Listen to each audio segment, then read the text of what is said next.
আমাদের Indian কনস্টিটিউশনে election commission পড়তে হয়।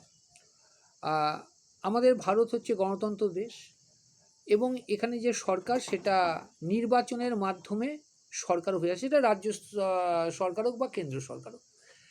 রাজ্য সরকার এবং কেন্দ্র সরকার নির্বাচনের জন্য জনতা বলতে জনগণ যারা 18+ এবং ভ্যালিড ভোটার্স তারা ভোট দেয়। এই ভোটটা সম্পূর্ণত নিয়ন্ত্রণ করে ইলেকশন কমিশন অফ ইন্ডিয়া। এটা একটা স্বতন্ত্র বিভাগ। এরা পুরোপুরি ভোটের পরিচালনার দায়িত্বটা নেয়। ভারতীয় সংবিধানের 324 নং ধারাতে লেখা আছে যে এই ইলেকশনটা কন্ডাক্ট করবে ইলেকশন কমিশন অফ ইন্ডিয়া।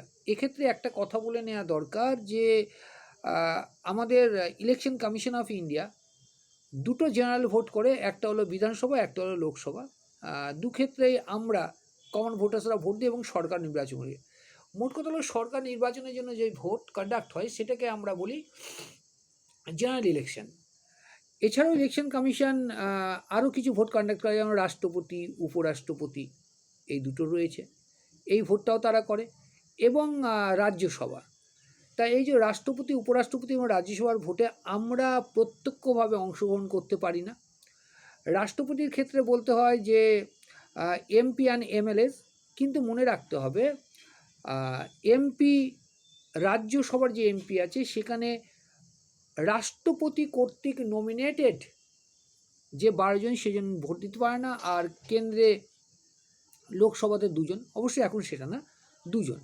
মোট কথা হলো নমিনেটেড বাই দি প্রেসিডেন্টের ইলেকশনে ভোট দিতে পারবে না এমপিসরা।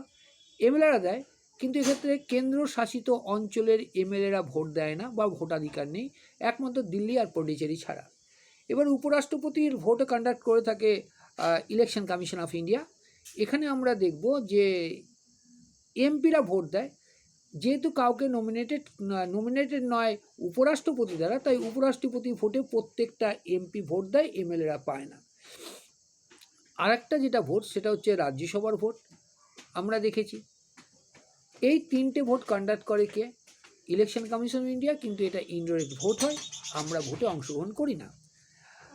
এছাড়াও তোমাদের মনে প্রশ্ন থাকতে পারে, আরও তো ভোট আছে, যেমন মিউনিসিপ্যালিটি অ্যান্ড পঞ্চায়েত। এক্ষেত্রে ইলেকশন কমিশন অফ ইন্ডিয়া এটা কন্ডাক্ট করে না, কন্ডাক্ট করে স্টেট ইলেকশন কমিশন। এখন সম্প্রতি এটা SIR চলছে, সেটাও কিন্তু টোটালি কন্ডাক্ট করছে বা সেটাও পরিচালনার দায়ভার কিন্তু ইলেকশন কমিশন অফ ইন্ডিয়ার। তা 324 নম্বর ধারাতে লেখা আছে free and fair poll conduct কে করবে? ইলেকশন কমিশন অফ ইন্ডিয়া করবে। এবার একটা ইতিহাসে কিছুটা দেখা যায় যে 1950 সাল থেকে শুরু করে 15 অক্টোবর 1989 সাল, এই সময়টা ওয়ান হেডেড কমিশন ছিল, মানে ইলেকশন কমিশনার একজন ছিল। কিন্তু 16 অক্টোবর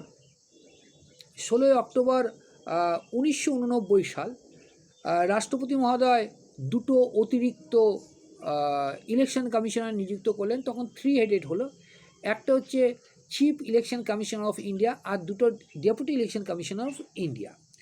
জানুয়ারি 90 এটা আবার উঠিয়ে নেওয়া হলো এবং একজন ইলেকশন কমিশনার থাকলো। এবং পরবর্তীকালে অক্টোবরে 1993 সাল থেকে অক্টোবর 1993 আজ অবধি 3 হেডেড কমিশনার রয়েছে। এটা মনে রাখতে হবে, একজন chief election commissioner of India আর বাদ বাকি 2জন deputy election commissioner of India. কিন্তু এক্ষেত্রে যে কোনো সিদ্ধান্ত, ইলেকশন কমিশনের যে কোনো সিদ্ধান্ত 2:1 ভোটের দ্বারা হয়। 2:1 ভোটের দ্বারা বলতে এটা বোঝানো হচ্ছে যে ইলেকশন কমিশনার, যে চিফ ইলেকশন কমিশনার, তার মতই সর্বগ্রাহ্য তা নয়, যে দিকে দুটো ভোট পড়বে সেটাই স্বীকৃতি লাভ করবে, এটা মনে রাখতে হবে। ইলেকশন কমিশনাররা যে অ্যালাউন্সেস পায় টোটালি ইকুয়ালি থাকে। এরা যে পায়, election commission and 2 election commissioners have equal power to receive salary allowances and other similar to the judge of Supreme Court. Supreme কোর্টের জাজেরা যে স্যালারি বা অন্যান্য সুবিধাদি ভোগ করে, election commission, chief election commissioner and deputy election commissioner তাই ভোগ করে থাকে। এবার যদি ইলেকশন কমিশনারদের মধ্যে কোনো কনস্টিটিউশনাল ক্রাইসিস দেখা দেয়, তাহলে সেটার কিন্তু বিচার করবে বা নিষ্পত্তি করবে সুপ্রিম কোর্ট অফ ইন্ডিয়া। মনে রাখতে হবে এই ইলেকশন কমিশনাররা 6 বছরের জন্য নিযুক্ত হন, কিন্তু 6 বছর বা 65 বছর বয়স এই দুটোর মধ্যে যেটা আগে হয় সেখানেই তাকে কী করতে হয়, তাকে রিটায়ারমেন্ট নিতে হয়। এবার এছাড়াও ব্যক্তিগত কারণে চিফ ইলেকশন কমিশন বা আদার যে দুজন ডেপুটি ইলেকশন কমিশনার আছেন তারা অবশ্যই কাজ থেকে অব্যাহতি পেতে পারেন বা চেতে পারেন, বা চেয়ে থাকেন। Thank you. ইলেকশন কমিশনের উপরে একটা শর্ট নোট ছিল, আমি বললাম, ভালোভাবে শুনেছো আশা করি। থ্যাংক ইউ, সকলে ভালো থেকো।